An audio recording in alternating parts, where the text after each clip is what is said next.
I don't know if you know this. Tory Lanez dropped an album, a 90-minute album, while I was driving down to San Diego last weekend From jail. from jail, which made me really confused. I'm like, could R. Kelly have been making music this whole time? What kind of plan did this nigga pick as sentencing that Tory Lanez was like, all right, we're going to give you 10 years, you can get the music package? It's like, because what?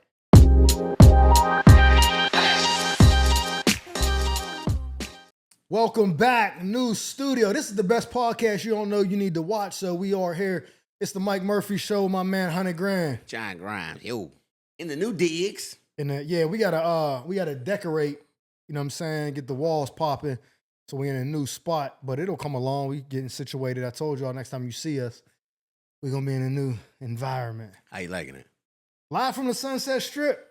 You know what I mean? That's a crazy title. Yeah, big boots to fill. Nah, this is dope, man. This is just, yeah. As a comic, it's like, I don't think you can get a better location. No, you can't. So that nigga won. If y'all look in the camera, that nigga won. Yeah, I did. Dog, hold on. I don't know if you know this. Tory Lanez dropped an album, a 90-minute album, while I was driving down to San Diego last weekend. From jail.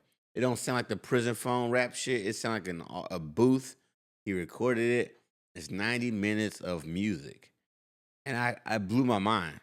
You think he did it in jail, or you think this stuff he already had? Oh, nigga, he is rapping about his phase, his door stuff, like fights, zelling niggas for protection. Like, he's rapping about current shit right now. Oh. Like, nigga said something about, like, Trump buying a Tesla. Like, that nigga talking about shit just happened a week ago. Like, it is very current music. And it's fire, right? It's very fucking solid. Not gonna lie. It's very fucking solid, which made me really confused. I'm like, could R. Kelly have been making music this whole time? What kind of plan did this nigga pick as sentencing that Tory Lanez was like, all right, we're going to give you 10 years, you can get the music package? It's like, because what? So let me ask you this, because I ain't really, and I know that people will probably be judging me, I'm not really a huge, like, Tory, like, it's not that I'm not a fan, I just don't, does he rap or does R&B or is it like a hybrid? He's like a hybrid. Like, he raps mostly, but he has a very high-pitched singing voice, like 80s style, those boy bands. Is he like Max B? I don't know who Max B is. Oh, I know of him, but it's like Candy Girl. You want that kind of voice. That's how he sounds like when he sings. I bet there's songs that he got out that I heard, but I don't even know it's him. When I hear his music, I think that he probably got employed by a lot of people or other artists. Oh, like writing? I can hear his style in a lot of other musicians. And I'm like, I want to see a ghostwriter or something like that because his style is very unique, but it sounds like it's him originally. Yeah. But I mean, like, I just catch his music every now and then, but sometimes I catch it. My kids love one of his albums. And I was like, Alone at Prom. This album he made a couple years ago, but it slapped. It's like 80s style again. Yeah. But he's like a rapper in like 80s. But what really blew my mind was the clarity of the music. Like, it sounds like it's straight up a booth. And it made me think like, yo, who do I want to make music right now that's locked up? I need like an all prison mixtape. So here's the thing, to answer that, we'll get into that, but maybe the difference between him and R. Kelly is maybe he has money to fund making his album, and R. Kelly got stripped of everything. R. Kelly in there broke. What if the record label was like, they gave you 10 years? That's crazy, but you owe us 2 albums. So here's what we're going to do. How we going to recoup that, buddy? We're going to drop this booth inside your room. We need 2 albums by 2026, nigga, or you lose everything. My man is in the feds, bro, and he got everything. You know what I'm saying? Phones, all this. He be doing stocks and stuff.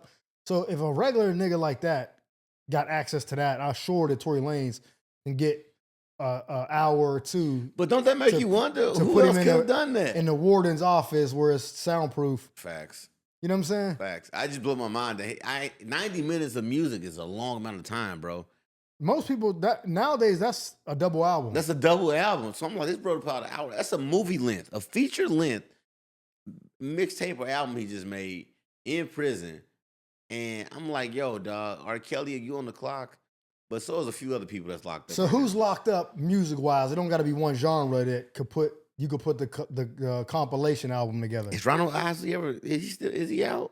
I know he had tax issues. I know he got in trouble. That young joint. Okay, he out. Okay, cool. Because he had a lot of tax issues. So you got Tory Lanez, you got Diddy. You got Diddy is in jail. Tory Lanez, Diddy, R. Kelly. Young rapper. Young YNW Millie. YNW Melly, Pooh Shiesty, TK, Pooh Shiesty. Oh, this mixtape gonna be Casanova fire. 2 times.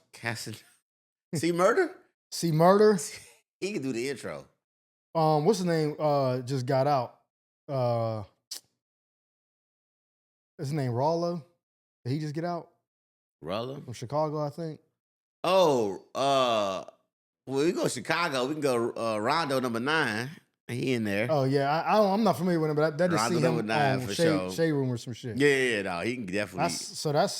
I think there's a dude named Rollo from Atlanta. I know. I think he just got out. Oh, Ray Rollo. Yeah, didn't he just get out? No, he might not be out, but I know there was like Free Rollo. Yeah, either he just got out because one of them rappers just got out, and the first picture they posted was him like, I ain't gonna go hang with nobody. I'm chilling with my kids and my family. I think it was him. Rollo. If Rollo out, that's crazy because he was in for a long time. Doug is already out, so we good on that part. But like, that's a lot of people that can make a fire little tape. Yeah, there's more. There's definitely got to be the dude that we were talking about last time. Fetty Wap, free Fetty Wap. Is he in jail? Fetty Wap got he got charged. Baby, won't you come my He got way? charged for moving weight. Like the nigga, like he rapped about Trapper Queen, and then like everything he said, they was He like, went and did it. "Sir, we're reading you. We found the girl that you were talking about. She told us everything." Damn. There's another one too. The dude we talking about that got TK or whatever. TK, the nigga that did the race. That had his own wanted picture.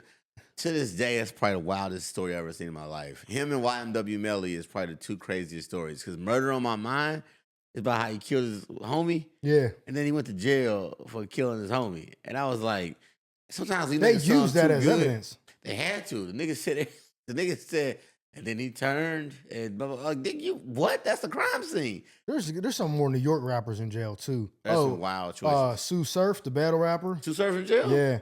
Man, he got about 4 gun charges. He just keep getting. They thought he was snitching for guns on the East Coast, man. No, not in New York, New Jersey. I've learned that. Plaxico Burr has taught me that. Oh yeah. I think he went to jail for shooting himself. And you know he was about to. So I don't know if you know this story. It's all alleged. He shot himself in the club. Fab made it like not a song about him, but like he used him as one of his bars. Plaxico started running his mouth. Now, anybody who's familiar with Fab before he got to this level he's at now, he ran with the Street Fam, right? And Paul Kane, his little brother, all those dudes, Desert Storm, all that, they were terrorizing niggas in New York. Like, it wasn't no joke.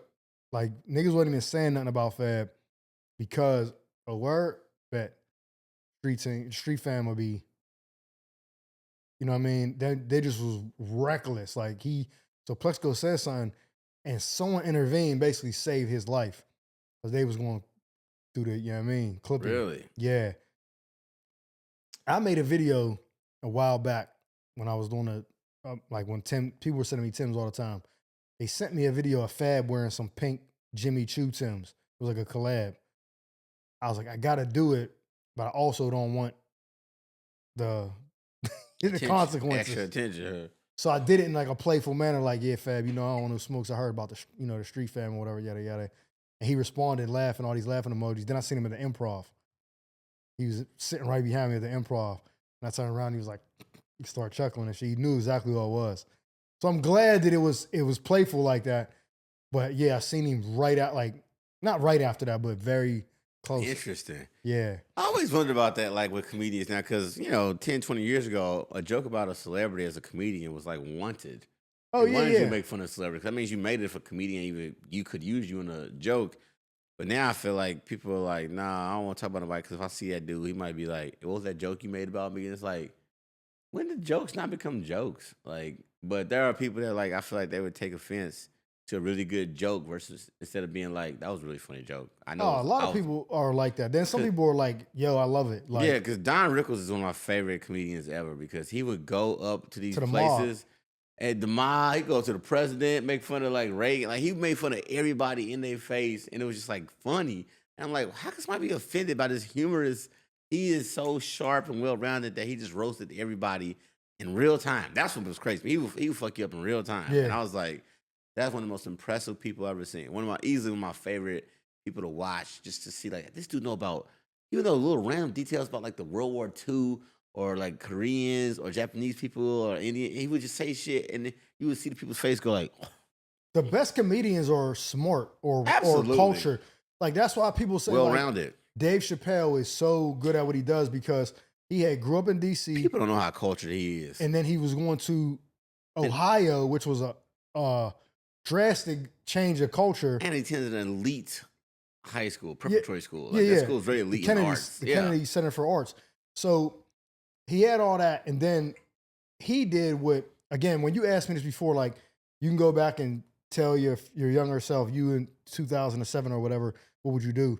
And I thought about that after the episode even was finished. Like, yo, like I said, you change one thing, you change everything. And a part of me envies Chappelle's path because as soon as he turned 18, I don't think he was 18, I think he was like 17, moved to New York. Absolutely. So he was just running around like he was doing this super young.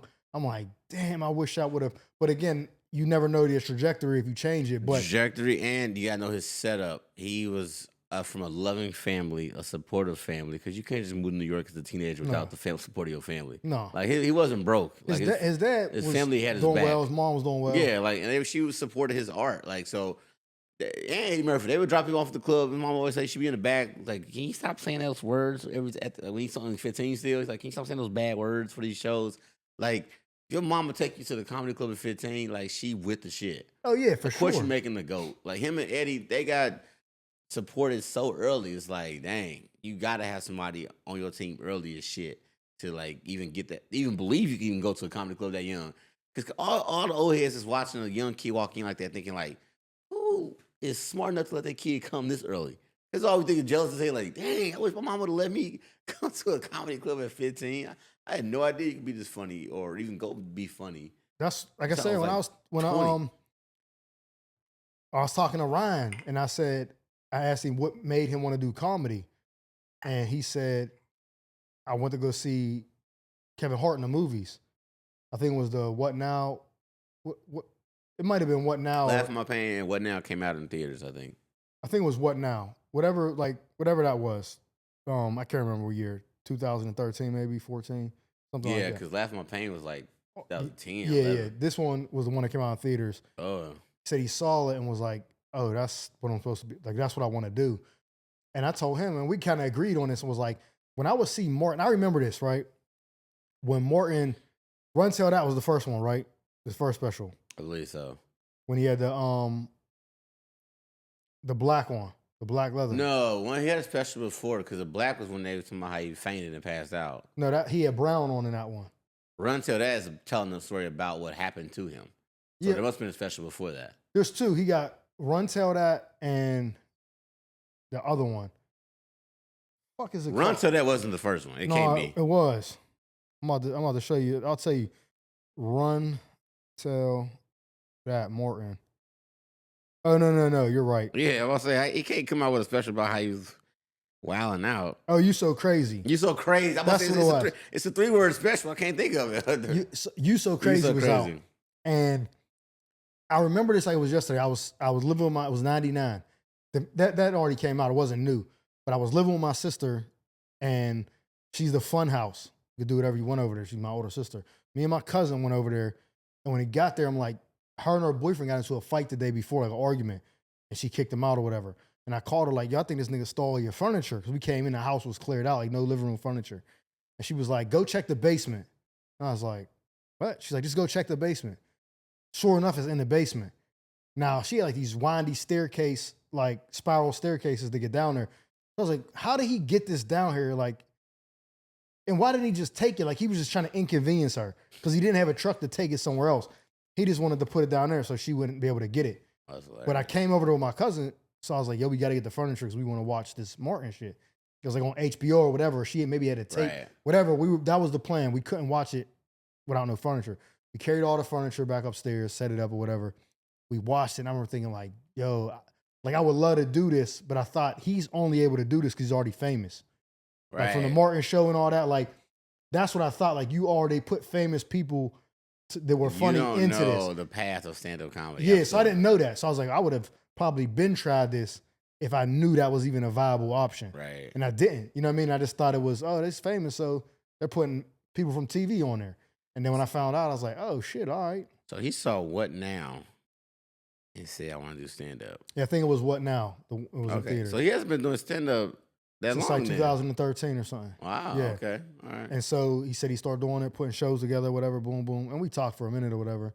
Yeah, I've heard comics say that they were coming towards like the East Coast and like Michael Blackson, I think, was the first person. He had a room in like North Carolina or something like that. He's from Concord. And I said this because when I introduced him, I was like, Concord, North Carolina, whatever, because that's where I know he's from. Somebody was like, yeah, you're from Charlotte. He was like, yeah. I was like, are you from Charlotte or Concord? He was like, I'm trying to explain. It basically, we came up with is like, Concord, North Carolina is like Long Beach to Los Angeles. Got it. Whereas not technically Los Angeles, it's Long Beach, but you gotta say Charlotte. You gotta say Charlotte. Like, no, you know what I mean? Niggas rep Long Beach on some gang shit. Absolutely. The city. But niggas who just live there, like regular people, aren't saying I live in Long Beach. They're saying I live in Los Angeles. Right, yeah. So that's what it is, what he said, what Concord and Charlotte is. Well, you know what? He just had a post that, like, I guess kind of created itself to be viral, but it was about his special. And he was trying to draw awareness for it, right? And he's going to self-release it. But I ain't gonna lie, the first 10 seconds got my attention so fast because he said, I spent $150,000 on my special, and I was like, Yet. I'm pretty sure. That's a lot. I'm pretty sure Tone spent that or more on his. I'm willing to bet. I think my brain was trying to wrap itself around. I guess I'm itemizing. The comedian in me and the producer in me is trying to itemize like the entire project. So I'm trying to figure out like which part went where and all that, right? Audio, lighting, venue, production, like the. Okay, so now, honestly, the lighting and the audio is the two biggest things. That's funny you said that because I said to myself, immediately when I heard 150,000, I said, how much did that went to marketing? Because if you gave me $150,000 on a special, I might spend 50 on the special, 100 on marketing. Like, marketing is gonna double whatever I spend on the production because there's no way that it's just so hard to get shit out there. That's the hardest part, not the creation of it now, because now niggas is filming on iPhones. So like that's why I'm like, a nigga can go viral off of a fucking. I think Just Niche did like a selfie one. A selfie special. She just did a whole selfie special, right? And I'm not trying to compare the two. I'm just saying like when I thought about that budget, I was like, I already taped the half hour back in like 2018, and I want to say on the high end it might have cost me $3,000, but I did it with Red cameras, which at the time of 2018, Red cameras was like, you got a Red camera to film your special? That's what Netflix uses. It's like now. Yeah, I know what you're talking about. Yeah, but like I had that shit back in 2018, and I was like, I guess I kind of lucked up with that because I just was like, I don't want to use a camera that's going to be old and it won't look good whenever I drop this. But that kind of technology, that's just the technology, right? A camera and its focus and all the quality of it, you can rent that whenever. But like to me, the only thing I regret about 2018 and taping that half hour is I had no budget to get the awareness out. I didn't realize that. Important. I needed the publications or somebody write an article about me, all that shit, the radio interviews, all that shit. Like, that's all paid for. I thought it was just like matter of fact. Like, no, all that shit cost. Everything cost. I'm going to give you. He told me this. What I'm about to say, he told me this, and I never told anybody because I thought it was a secret. And then it came out somewhere in a different interview, and I was like, oh, okay, I can talk about it. So I was talking to David A. Arnold, right? Before he passed away. Rest in peace. And his first special, what he was doing was he had a show idea. He said Kev dropped in the Laugh Factory. He said him and Kev are close. Kev dropped in the Laugh Factory on a night that he was doing like chocolate sundaes, I think. Right. Kev was like, let me just go up, do my time, whatever. And David Arnold was supposed to be closing it out. He went up to Kev, killed it. And he was like, okay. He thought Kev left. Kev stayed and watched his set. He murders it. So he's driving home. Kev calls him, yo, I love your set. He's like, oh, you watched it? He's like, yo, I got an idea for a show. We want to pitch it to the network, the BET. I think it's going to be your family. We got to do it. He was like, bet. Now, for people who don't know, David was a writer for so long that he neglected going on a road for stand-up. So he was good, but only niggas in LA ever heard of him. He's like, this is about to be my break. Kev is going to pitch this shit to BET. And it's going to be on the tail end of Husbands of Hollywood. It's going to come in under that. They sit down, set everything up, boom, boom, boom. They change ownership at BET or management or whatever. they clipped Husbands of Hollywood. So he's like, I know they're not gonna take my show because I was coming in on that. So they cut his shit about everything. He's like devastated, like, damn, this dude was believing in me. This show was gonna give me exposure, and I was gonna be able to go on the road. Then he just says, fuck it, goes on the road or whatever. Decides, yo, I'm gonna just shoot my own special, pay for it out of pocket. I don't know how I'm gonna do it. I think he said he had like $1,700 or something in his bank account, or less than that. Kev hits him, yo, what you need from me? Well, he's like, man, I'm trying to do this. He says the next morning, 250,000 is in his bank account to shoot the special. Kev wired him the money and was like, just do it. And he said, right at that moment, he looked at Julie and was like, we got bills due. Should I take it for this? She was like, you better take it for that. And Fat Ballerina got dropped on Netflix. He shot it. Netflix didn't pay for that. Kevin did. Self-produced, yeah. But because of Kevin, they took it to Netflix. He had to check this out. Netflix was like, this is a go. It dropped the week of COVID. Took off. God. If you made it during COVID, that was like... No. That's how I found him. I seen it on Netflix. Was like, I never heard of this dude. No, it was funny as hell. Shout out COVID. Shout out because COVID gave everybody a chance to sit down for a second and chill the fuck out. Just look at something in front of you, and people said, "Damn, this is dope." That's how I think I got on Game of Thrones. I was like, "Damn, this shit good." I was like, "What is this?" But pandemic. That was something that you learn a lot about yourself, and people who took advantage of the pandemic have my utmost respect because that's resourceful. That was being resourceful. That's timing, obviously, right? Just staying ready for timing. He was already funny. I mean, he shot it. Opportunity was already there. It was already shot and everything. Right. He couldn't have planned for that. Opportunity is perfect. And it happened to drop right the week of COVID, the lockdowns. Stay ready. And he said, took off. And then his second one, I'm sure Netflix paid for that. Right. The one that's on there now, it ain't for the week. And then they don't talk about the Lele. Like, my little daughter loves that show. My daughter loved that show. And that was when I was really coming across about it. I had heard of him, right? And I used to hang out at the Comedy Union. Shout out Enz. And Dave Arnold was always there. And I always thought to myself, what's this dude Enz always talking and joking with? He on the wall. Like, his picture was on the wall. But I was like, I don't think I know him that well. And, like, I'd always just heard his name. And then when I started hearing about the show, when my daughter was watching it, I was like, oh, this show dope. I'm going to have to tell him that, like, you know, my daughter's a big fan of your show. And you know what's crazy is I saw him at the Laugh Factory. All the comics back there chilling. It was a lot of black comics. It was Ruby Tuesdays, but a lot of OG comics was just there. It was like 20 of them all in the back. I'm on the end of the couch, minding my business like the rookie. The day before he died? Day before he died, he walks up and he shakes my hand, shakes everybody else's hand. I was like, damn, I should tell him that my daughter loves his show. And then I think Dave Arnold closed it out. But close it out, and then all on stage taking somebody pictures. Said, come downstairs. Everybody come downstairs to take a picture. All the comics come downstairs to take a picture. You're in the video. And somebody said, if you ain't got an hour, don't come downstairs. Don't come on stage. If you ain't a headline, don't come on stage. Something like that, right? I was like, you ain't going on stage? And I was like, I ain't gonna go down there. I thought I seen you in a video they took on stage. What's funny is I'm not in that video. After the show ended, I came downstairs. But when the first thing they did was ask for a picture, and I was like, I just stayed upstairs and watched. So all the comics went down there and got on stage and took the picture. And it was just a bunch of OGs. I think a couple of younger comics was there, but like I was like, I'm not about to jump in that picture. What's crazy is that he posted the video, I think, or the video was posted. That's his last post on Instagram.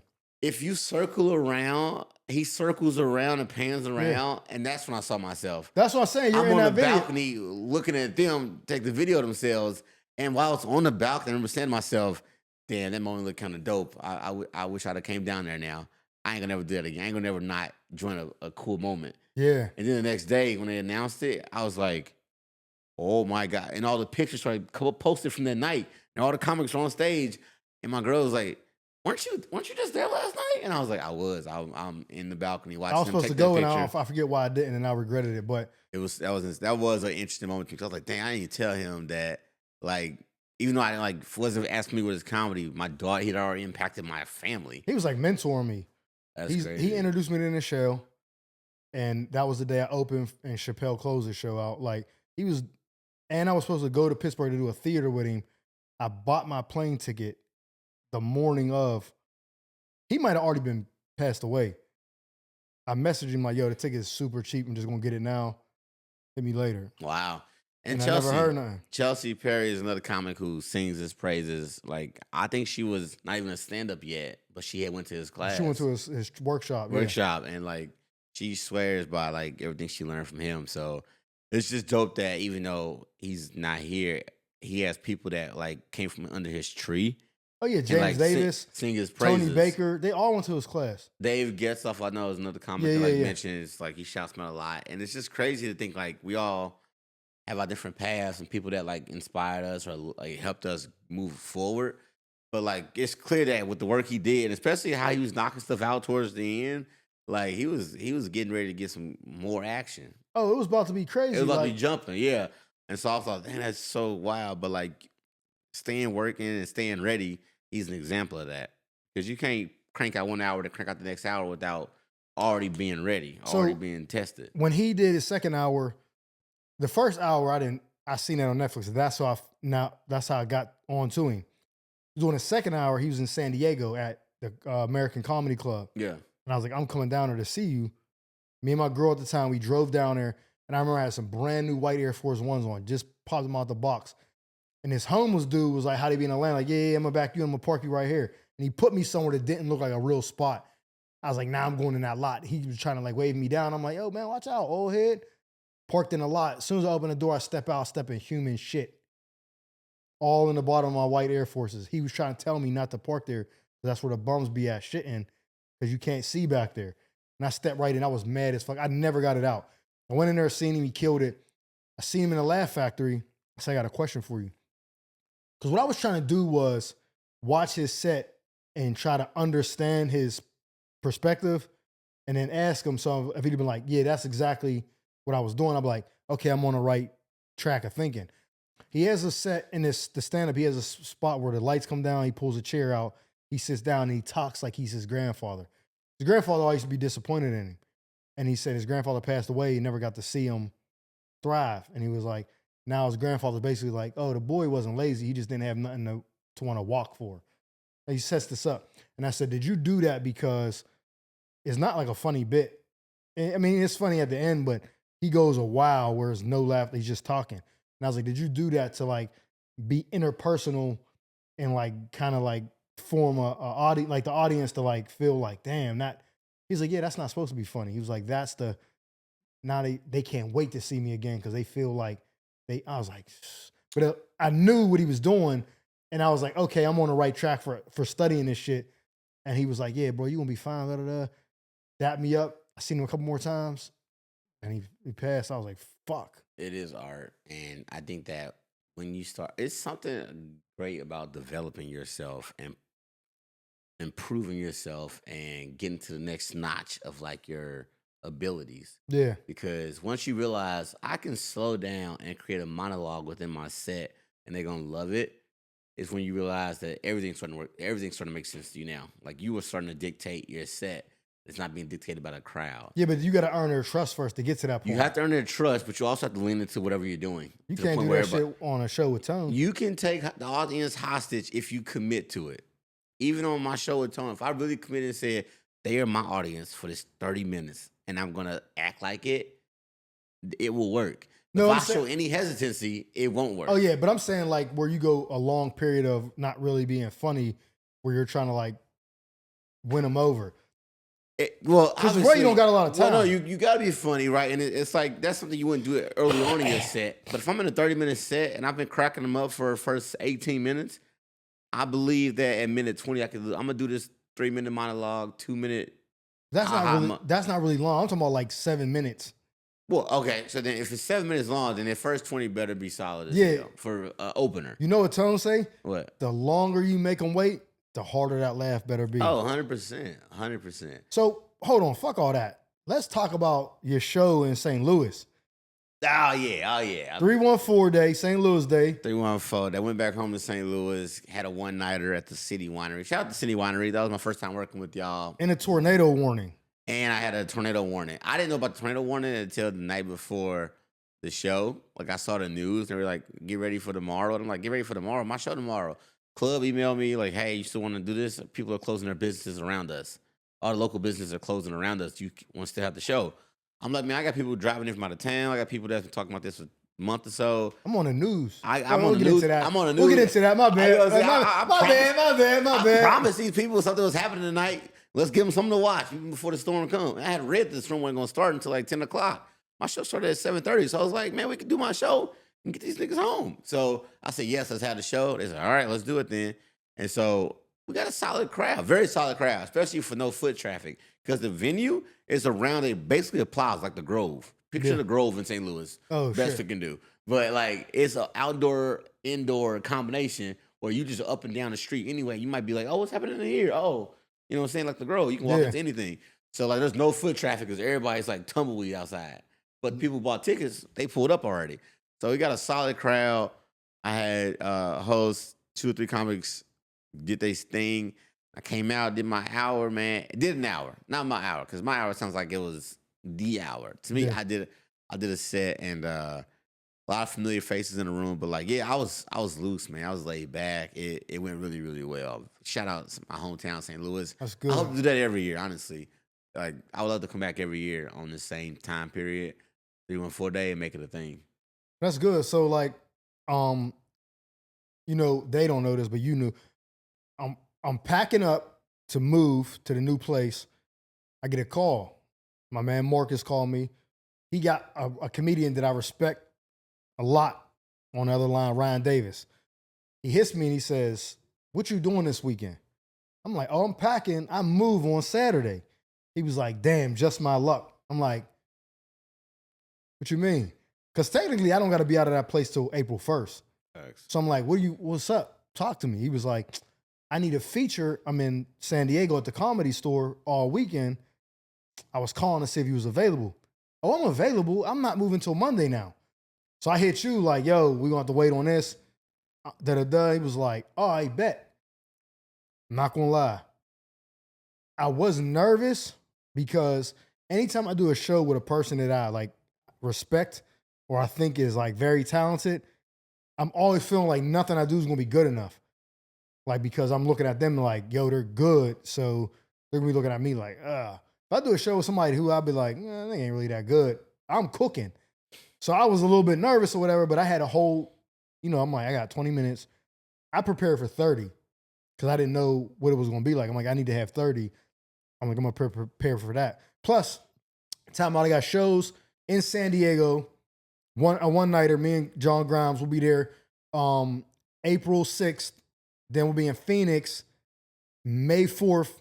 I'll be in New York June 15th, I believe is Father's Day. Then me and Grimes will be in Sacramento June 18th. So I got those shows coming up. So I was like, look, the half hour got to at least be solid. Yeah. You know what I mean? So I'm going to go down there. So the whole ride to San Diego, it's actually like 3 with the traffic.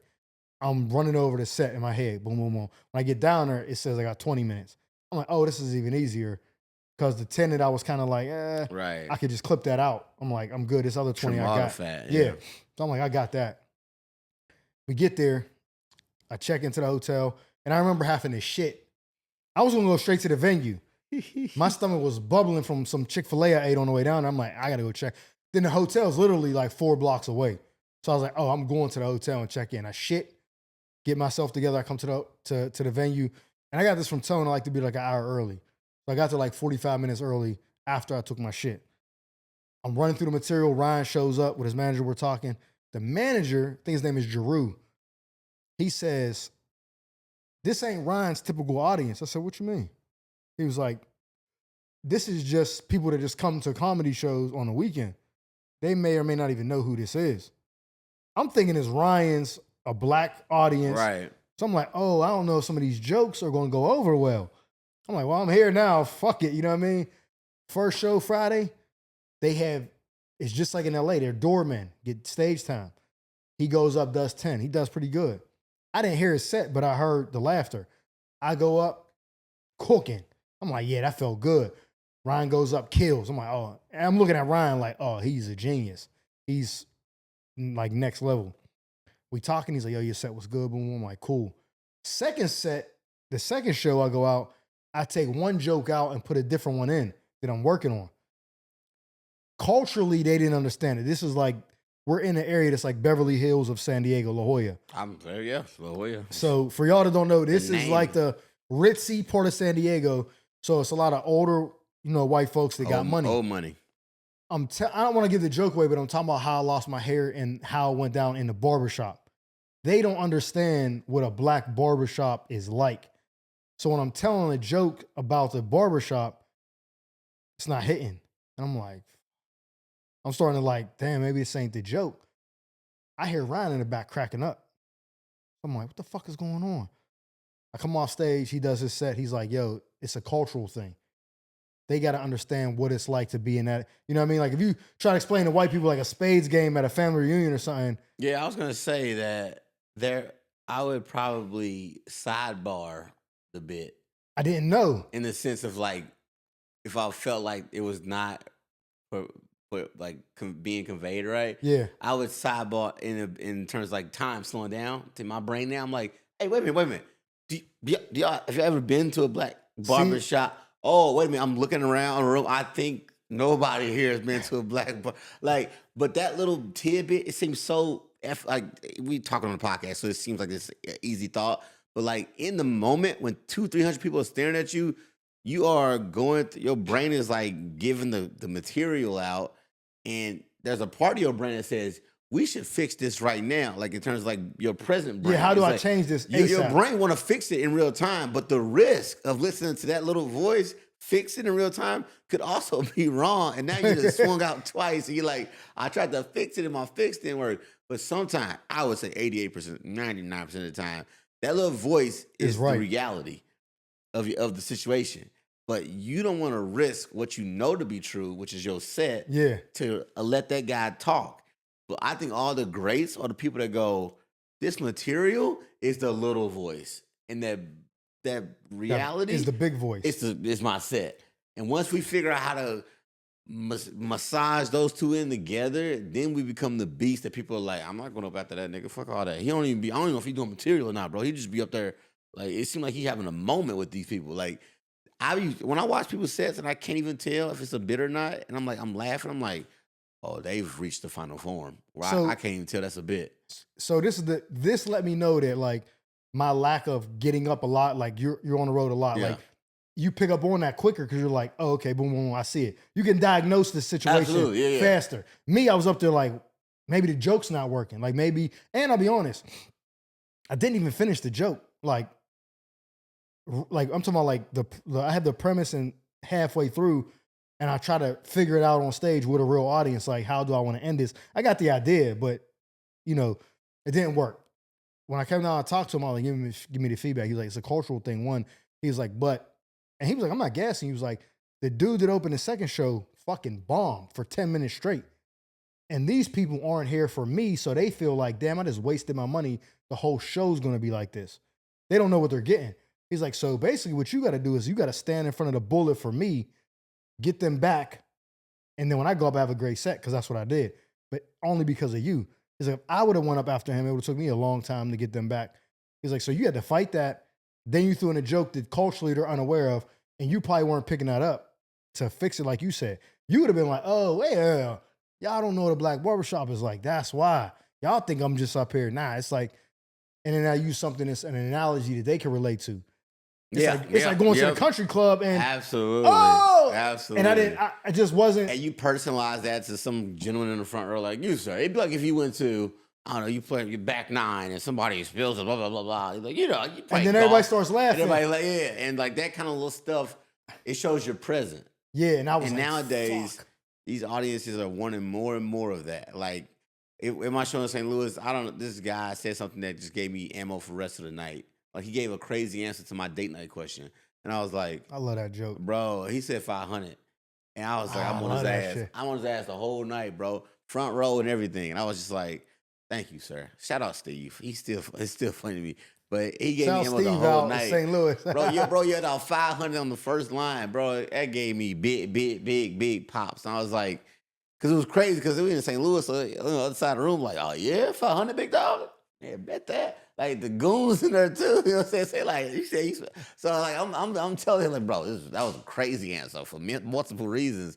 But it helped me cycle back to anything I wanted to refer back to, or if you say Call you ain't back. got it like that, like everybody knows Steve on that shit tonight. So, Yeah. but and those are things that I think obviously I picked up from Tony, just finding people in a room that you can Call back utilize, to. call back to, and make an instrument. Make them an instrument. You're making them an instrument. That's in one your of his performance. strongest things in his set is the way he utilizes the crowd. His ability to utilize the crowd and be very mindful of them and their names and say their names back later on in the show. And like two of the like compliments I remember from that night was a guy saying, "Dang man, you just kept no matter what people yelled out, dog, you was ready. It seemed like everything you said was ready. You was ready for whatever people said. Like that's dope when people can do that." And I was like, "Well, thank you, man. I appreciate that." It's a muscle. You working it out absolutely, every weekend. It gets better and absolutely. better. Like I've heard crazier shit than this. Y'all are great. You know what I'm saying? Yeah. Like my people here, ain't nobody gonna say nothing too crazy. That family members be like, "Hey, dog," you know what I'm saying? So it's like I wasn't tripping off somebody saying nothing crazy, but I've been in crazier rooms. So to me, a guy saying something like that, modest, I can handle that. But it's more about the fact that I'm ready for where certain parts of my joke elicit like statements from the crowd. I know that certain lines of my jokes make people say something. Yeah. So now I know when it's coming, I know like what they'll likely say. Or so I start creating. It's either this or that, and I have a response for both. Absolutely. It's like crowd work by design. Yeah, and that's one of the best to do it. Yeah. And the one thing, so there's a lot of things I learned from that whole weekend, but the main thing that I took away was that every single one, there was 7 or 8 black people total the whole weekend. For sure. 5 shows. All the earlier shows were usually older white people. Absolutely. And then the later shows were like younger white people. Cool kids, but yeah. My jokes pretty much worked on every, I didn't have a bad set. Yeah. And so I was like, oh, these jokes, white people are laughing. And I tweaked it certain things, but not like I'm changing what I'm talking about. I'm just, like you said, I'm making it relatable to them. Palatable, yeah. Like I started off the set by saying like, oh, I was walking around y'all area down here and I named shit that I know they go to. I'm like, oh, I can smell the 850 credit score. They laughed. And then I won them like that. And then I got in the material and it went good. It was great. It was a great experience. So I was like, I need more of this. You know what I mean? Like I need to. The row is the best litmus test. You know what I'm saying? Like, cause I know you learn what jokes don't work, what jokes do work. And not even if jokes don't work, what about the joke is not resonating everywhere. Because if you kill in LA, you killing in LA, sure. But LA is not a heartbeat of America. That's not where your joke is going to show the strength at. That joke's got to be funny in Texas, Ohio, Arizona, I think Arkansas. if you're funny in LA, you're funny. You could be funny everywhere because I think they're more sensitive out here. So really, yeah. No, like, I don't think LA is the city. That I used to tell like a a priest being a pedophile joke back home in a blue collar city of Pittsburgh. It would kill. I did it out here. They were like, it's not funny. Like, not what you're saying is not funny. It's like that's not a joke and matter. Well, that's the thing though. That's why I think that LA is not the great place for you to tell if a joke is funny or not. That's what I said. If it's funny here, it should be funny everywhere. But I'm not saying you can use this to determine. But that's the thing though, is that they so dicey like that. Like that means if you started that joke the other way around, did it in LA, and they was like, oh, what's wrong with you? Why would you make a priest joke? Now I can't do it in Pennsylvania because it got killed in LA. No, I think you're not understanding what I'm saying. I'm not saying this is where you test it out. I'm just saying it's like a small room. It's like, oh, they laughed in a small room. I know this joke works everywhere. Oh, I thought you saying if it works in LA, you know the joke. If they laugh at the Comedy Store, Laugh Factory, Improv at a tour, I mean, then you know that joke is good, but it doesn't mean if they don't laugh, it's not good. Oh, got it. Yeah, it's not the end all be all, but you know, it's like you said, if you do a small room, 20 people, and they're cracking up, 15-second laugh break. Oh, this is going to kill in Atlanta. Oh, yeah, 100%. But if they don't laugh, it's not. Oh, this ain't funny. This ain't the right. I gotta try this in a real audience. No, I've made jokes up in LA, and I go to like Ohio or Virginia or something, and be like, "Oh, I see what was wrong here. Nobody gives a fuck about this topic in the real world. That's what's wrong with this joke. Nobody gives a fuck about." I stole something from you too in San Diego. What? So I had a Spirit Airlines joke, completely opposite of yours. Something you said, it wasn't even intentional. It came out because I kept hearing your joke in my head. And I don't want to get a joke away when you say, you know why this didn't affect Spirit? Because Spirit don't have this. Yeah. So I said something like, you know why Spirit didn't fire these people? Because all their people are this. Oh, got it. Basically, like that little, not your joke, that's a nuance. But when you said it, you know why Spirit can't? Because of this. So to me, the mindset is like, well, Spirit can't get rid of no DEI hires. They all fucking DEI hires. Okay, so to me, that is just a framing of speech. Yeah, right. But I got it from you. I appreciate so I'm giving you credit. I appreciate that. Yeah, and it just came out when I was doing the joke on the fly because it was part of a different set. Yeah, but I was like, oh, they're firing all these people, and I hadn't heard no Spirit accidents. So I was like, well, you nigga, the accidents only started happening when they fired all them people, right? So I'm like, but Spirit had no accidents because they didn't fire anybody because nigga, all their fucking people are DI. Absolutely. You can't get rid of the whole company. That's how you go bankrupt. Absolutely. So I took that like, well, this don't affect Spirit because nigga, they don't have this shit you can't, you know what I mean? Oh yeah, but I seen it and it worked the first night. I was like, he's jacked, nigga. This is but you know why it works? Because it's a setup punchline in the shortest form. Like facts. Comedians, so much and so often nowadays, they talk too much. We talking too much. I even say we're talking too much. To me, the difference between watching Bill Burr and watching Open Micer is the amount of words it took them to say that fucking joke. Like Bill Burr is just a joke and then the joke. I gotta see his new special. I don't got Hulu. I just started it. I started last night, but I was lit as hell, so I couldn't even. Don't talk. I ain't gonna talk about spoil it, nigga. No, but like I'm saying, like his ability to get right to the joke. There's no fat. Oh yeah, he's. Hey, obviously, I don't know. I shout out Chris Rock right now only because I saw a random clip of his bit and I was like, damn, that's a good ass joke. Who, Chris Rock? Yeah, it was the one with the CR in the background, but I forgot what the bit was. But it was like, I think that's bigger and blacker. It just was so simple and so to the point. I was like, it's just political shit, like shit that's happening right now in America. He has jokes about it, and it'd be like that joke perfectly describes what just happened like a year ago, and like some. But it's from 1998. It's from that, yeah. But he said it so perfectly. There's no reason to make a new joke about it.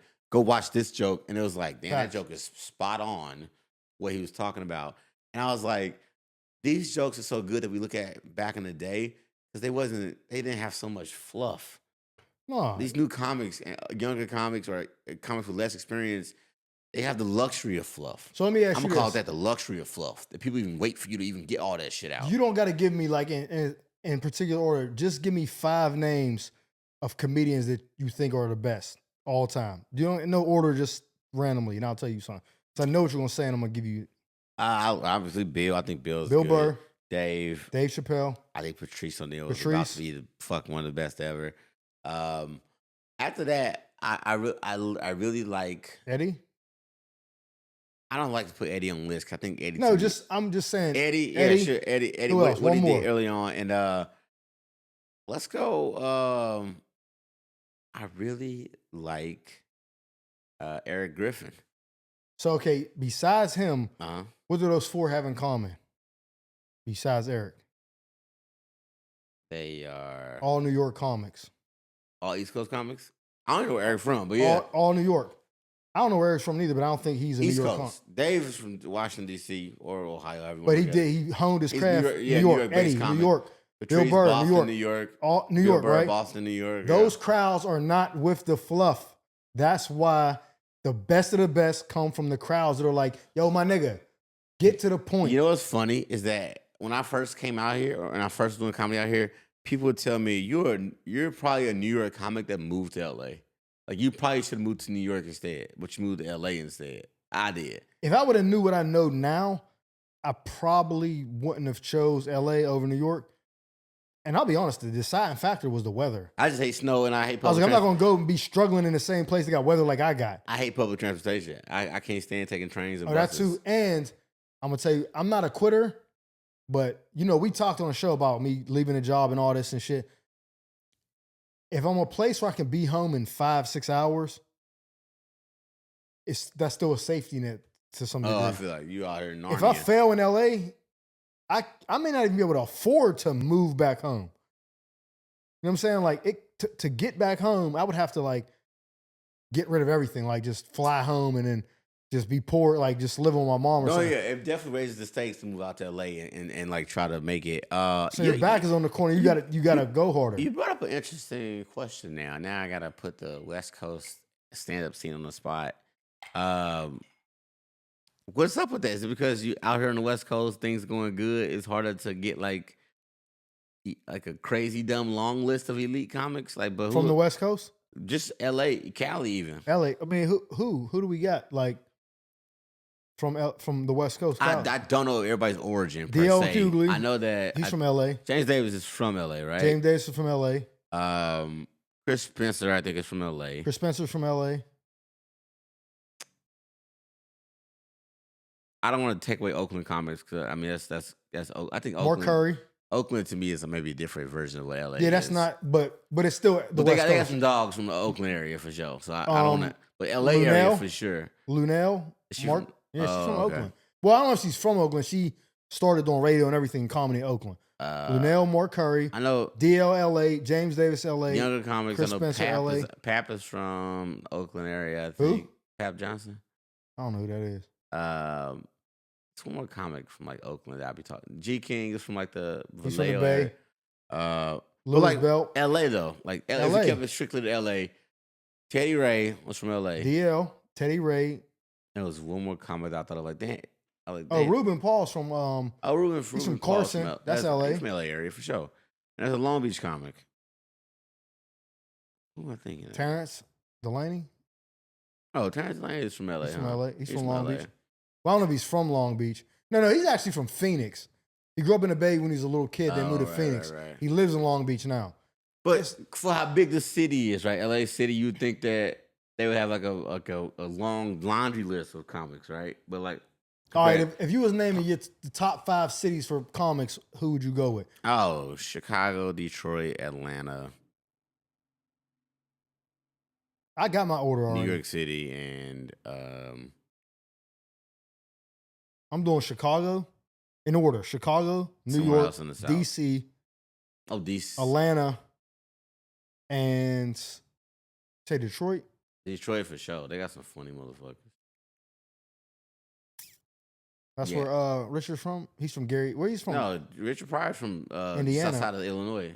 Illinois? About 20 miles outside of St. Louis. Peoria, yeah. Yeah. It's closer to St. Louis than anything else. Red Fox ain't from Chicago, but Red Fox from St. Louis, but he grew up in Chicago. Yeah. We claim him too. Nah. Dick Gregory from St. Louis. Session Entertainer from St. Louis. Oh, y'all got some hitters. We got some hitters, dog. Like we got some the Tory brothers, Guy and Joe. Oh yeah, I knew that. You know, it's from Pittsburgh. The 2 biggest comedians that came on. Not technically the city, but again, if you live there, you're saying you're Pittsburgh. Anthony Jeselnik, he's from like Mount Lebanon. Jeselnik, really? Yeah, that's pretty much Pittsburgh. It's a suburb. Ritzy as fuck, but and Dennis, he did a show on HBO. Quaid? No. Dennis Leary? Oh, yeah. He's from Pittsburgh. What about Shane Gillis? Y'all claim him? He's from Pennsylvania, ain't he?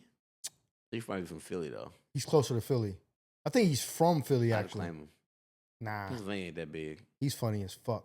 He's solid. His SNL episode was... You see Andrew Schulz new special? I have not watched it yet, gang. I'm going to tell you right now, I'm going to say this. It wasn't bad, but compared to the one he didn't put on Netflix, it's shit compared to that. But it's not bad. What I think is happening is when people are getting to Netflix, they're turning a faucet on and watering their shit down. Oh, it must be something about ownership then, because why would you? It's like people know that that material is gonna be owned, giving it away to Netflix or something. I don't know. Maybe that too. I don't know. I want to see all these Siddiq's new specials called My Two Sons or some shit. It's on like a private. It's like some like a Patreon, news streamer or something like that. I can't think of the name.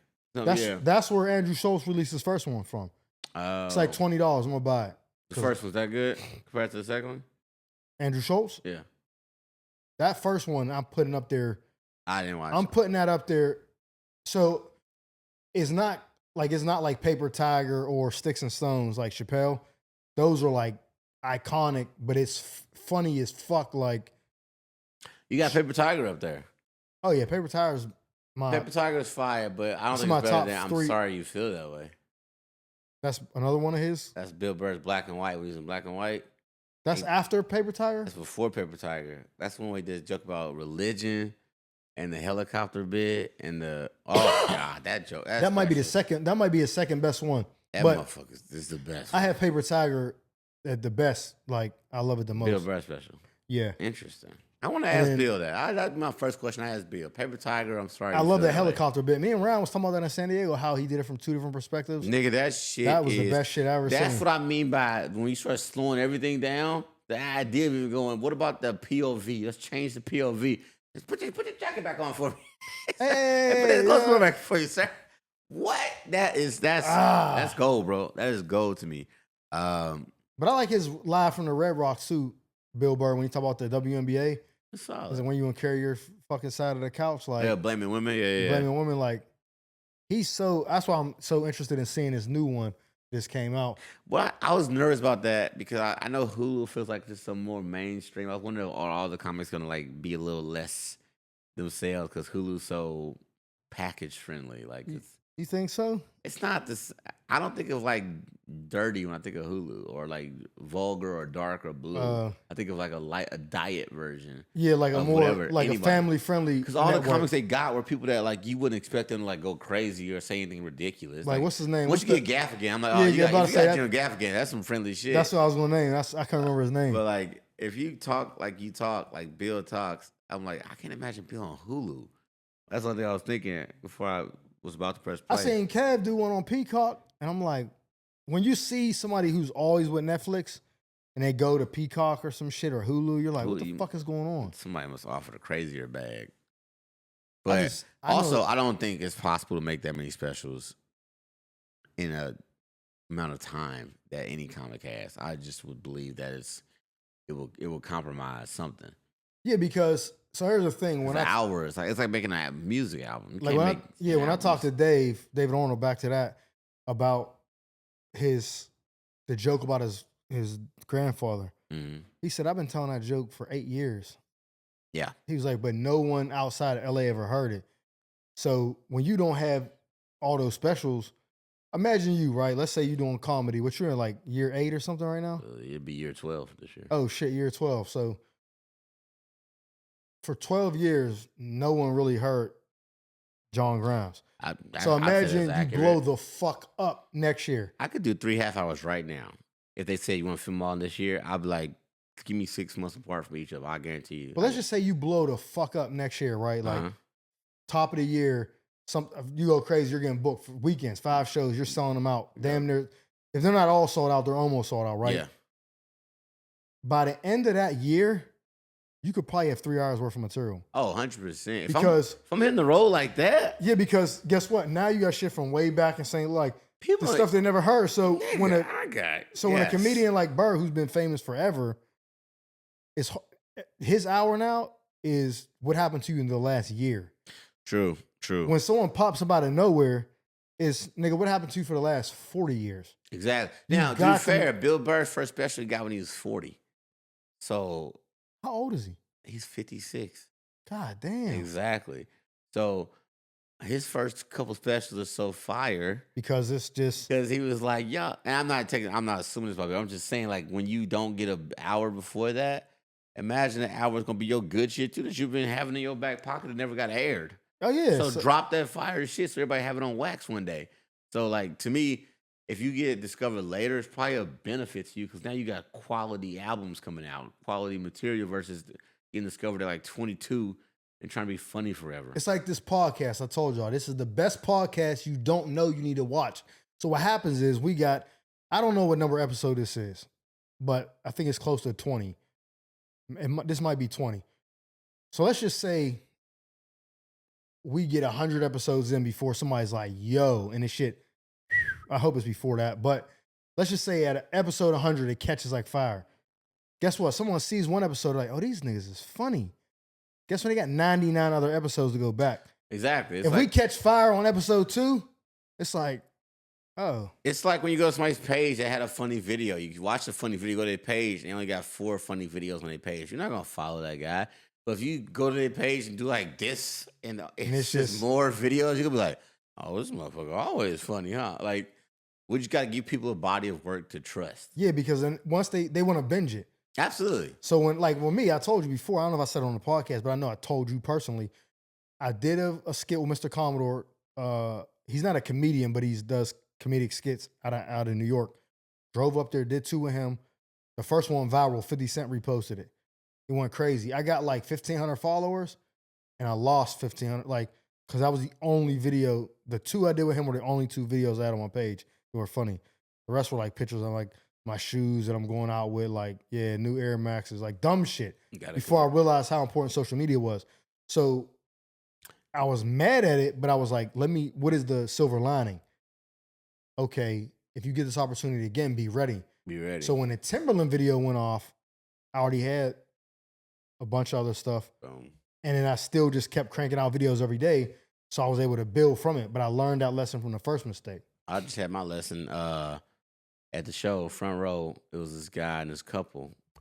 And they didn't look like, obviously, the rest of the room. You know, there was some white people in there, but they were like not white. They were like either maybe Indian or Asian. Oh, you got some random niggas at the shit. So I was like, I can't not notice y'all. Hey, what's up? What brought y'all to the show? And the guy says, TikTok. I saw you on TikTok. And I was like, I don't even fucking use TikTok. But in the middle of the set, in the middle of my show, I'm thanking them for coming out. In the back of my brain, I'm going, nigga, how many more people could I have had here if I had been using TikTok? I don't use TikTok, bro. I use that shit. I post that shit matter-of-factly after the fact, 3 days after I already posted on IG. And I was like, if this dude saw my TikTok and said, fuck it, I'll buy some tickets to see him come in LA. How many other St. people Louis, would have done the same thing? How many more people if I would just gave them more ammo to go, this nigga actually funny. Hey, do stand up. I'm going to go see the show. And you sit in front row. The more expensive tickets. So let me tell you this, right? Shout out TikTok. I ain't going to make that mistake twice. So with the podcast, I'm going to give you the game. I got with the dude that's looking at everything. We had a Zoom meeting the other day, and he said, it's the thumbnails and or titles. Because the click-through rate is basically when someone who's not subscribed to you sees it, do they click on it and want to watch it? He's like, the thumbnails, he's like, first of all, you got red. That's like a no-no on YouTube. And he's like, there are exceptions where people do have those, but they built their following from somewhere else. So it don't matter what their, he's like, there's YouTubes, they have millions. It don't matter what their thumbnail looks like because people, as soon as they see their name, they're clicking on it. He's like, when you're trying to build it from the mud, the thumbnail got to be dope. The title got to be catchy. He's like, you got a bunch of mistakes. Fix it. I'm like, cool. So I was like, I'll start working on that, right? He works with Sydney. That's how I got, Sydney plugged me in with him. So he's like, Sydney just like revamped his personal page outside of his podcast page and switched the thumbnails and all that. And he's just doing stand-up clips. He's like, go check it out. I'm like, all right. He was like, and before you look at it, he was like, this page started a while ago, but it wasn't no views on her. It wasn't shit on her. I was like, oh, I bet. I go, thumbnails is clean, crispy. I'm like, oh, big titles and all that. 130,000 views, 30,000 views, all this. With maybe 13,000 subscribers. He was like, that just happened in 2 months, a month maybe. He was like, the thumbnails, the click-through rates high, all this. He was like, they're tuning in. 10,000 subscribers on YouTube. You damn near can go across the country. The podcast was already having him do that. So shout out my man, Sidney Castillo. Go follow him if y'all see this. He's funny. Very funny. But now he's like, yo, I'm separating the podcast and then the stand-up clips. He's posting more. And today, I used to post on Instagram a lot. Like you said, you don't post on TikTok. I would forget about TikTok or I'll forget about Facebook. Now that I don't have money from a job, yeah, I post on Instagram. As soon as I post it, TikTok, Facebook, YouTube, upload it. Fill her up. I fill them all up, and then I interact with each one of them when I get comments, just to, you know what I mean, stay in tune. And then today I posted twice on Instagram. Oh. I got to post more. Like, I want to post, the goal really is to post a clip from the pod, 2 of my regular videos, maybe go live if I got some free time, whatever, but it just getting out there, whatever, so more people can see me and not focus on the views or the numbers, just focus on putting out stuff that you think is funny. Gotta play ball. Yeah, I gotta get that following, dog, because, and I'm not even saying it's like I want to follow, I'm saying it because I need enough people to have my account supported when I reach out to clubs. Like, yo, I got the funny hour, but they're gonna ask me who want to come see you. I want to ask that question too. Yeah, because they see me. I've been in a lot of comedy clubs with Tom, man. They come up to me like, "You're hilarious. I want to come back then." Cool. What's your following look like? I'm like, God, you said I was hilarious. Because they don't care. They want to ask in the seats. So I'm like, all right, well, let me do my job. I only got 2 jobs, and to really be funny, which is already a given.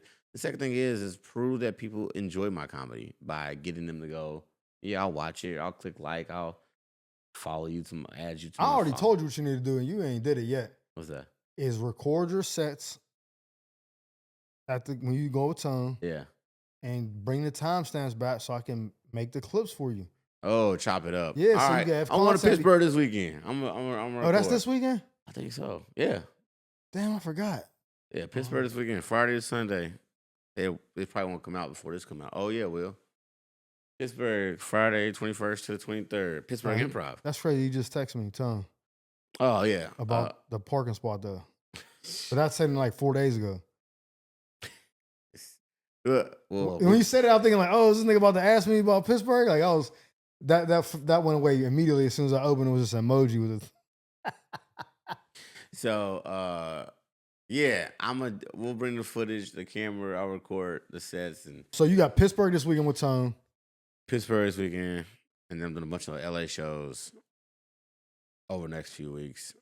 So I went to go support BT last night. He had 2 shows at Flappers. Shout out BT. Chelsea was on the second show. Shout out Chelsea. Rob Hayes, a couple other people. I can't remember the lineup, but I went to see the first one. Vaughn, DeCarlo, Paris Nicole. Oh yeah, Paris Shay or something like that, or something like that. Yeah, something. Not Paris Sachet, not. Oh, got it. Two Paris, names. her name's Paris Nicole, light skin. She did like skits, and now she's doing comedy. So it was Vaughn, Chelsea. Courtney was the host, and shout out Courtney. Nick Alexander too, my man, Nick of Comedy from New York. Yeah, gotcha. They were on the first show. I came to support BT and them and my peoples, and he's running his hour because he's going on tour now. All of them was on the first show. Yeah, so the first person was, I believe, Paris. The Paris, Nick. Are they doing 5s? No, like 10. Paris, Nick. Courtney was the MC, Vaughn, and then BT. So he had 4, a host and 3 people doing 10. Then he did his hour. Got it. But I watched it and I was like seeing him go through the hour or whatever, and it just made me feel like a lot better about doing my hour when or an hour or 45 minutes, whatever, when we go and do those shows we got coming up. Because I was like, man, is this gonna? Because I keep looking at myself comparing it to someone like Tone or someone who's. And you can't do that. You know what I mean? You cannot do that, man. It's just not going to be like that. Dr. Seuss said, there's nobody alive more you than you. So whatever your experience is going to be is what it's going to be. And the professional in you is going to tweak whatever it needs to be tweaked. And then you go back out and do it again. Yeah, so that made me feel better about it. So I'm looking forward to that. So again, what's more? April 6th. You can see his hour. April 6th. April 6th, mic drop San Diego. May 4th, mic drop Phoenix, Arizona. April 10th. 18th. No, wait, hold on. June 18th. Oh, no, I'm sorry. Oh, I made a mistake. Okay. April 6th, mic drop San Diego. All right. So tentatively, April 10th, Gotham Comedy Club in New York. Then May 4th, Phoenix, Arizona, mic drop. June 15th, Rodney's Dangerfields, and New York. Then June 18th, Laughs Unlimited in Sacramento. So me and Grammy will be doing Sacramento, Phoenix, and San Diego together. And the April 10th in New York is tentative. I got to reach out to the people, but that's where I will be. He will be in Pittsburgh next weekend. The tickets are in my Instagram bio. You can get them. Same with Grammy. Get the page. Go to his page. We're gonna add some more segments to the show next week. This is our first week back in a new spot. So next week we're gonna set up some stuff that I think is gonna make the show more interesting, man. So just tune in, man. I'm comedian Mike Murphy. John Grimes. See y'all next week. Peace.